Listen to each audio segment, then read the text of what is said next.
好，来乡亲啊，继续来看这个立法院第2会期1月2日就要结束。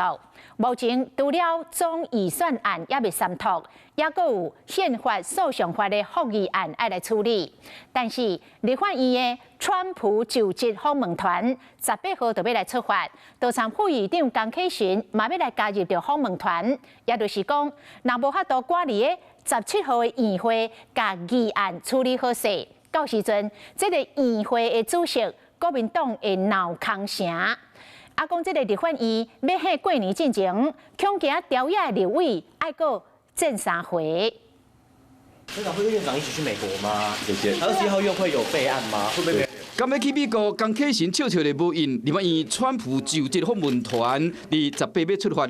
政府院长拢在内，不过总预算案甲宪法诉讼法复议案还未处理，若是17处理未煞，2日的议会主席那也恐惊会现空赢。希望这些重大议案都能在17号院会妥适的处理，当然也要看朝野对于提早休会是不是能达成更多的共识。朝野能够加速的完成总预算的审查，所有福国利民法案的审查能够提前休会，那我们也是支持的。想要提早休寒，议案爱先解决。除了总预算案的审查进度较慢，宪诉法的复议案那也拍算无要邀请倒用台来立法院列席。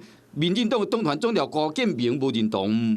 行政院呢越渠代包来提出这样的一个复议，所以我们会提案建议说行政院长不用列席来做报告。行政院、立法院、司法院都能够接受的一个方案，我想这才是一个多赢的方案。新通过警察人事条例修法，提关所得替代率同款引起争议。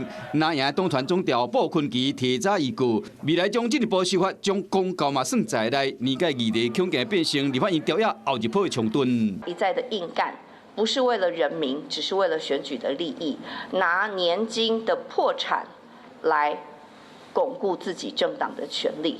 复议案总预算案年届修法，立法院第2会期休会前，各党团以及行政院还阁有3关要拼。你好，我是宋彦明。想掌握最及时的新闻资讯吗？赶紧订阅、按赞、开启小铃铛，锁定华视新闻 YouTube 频道。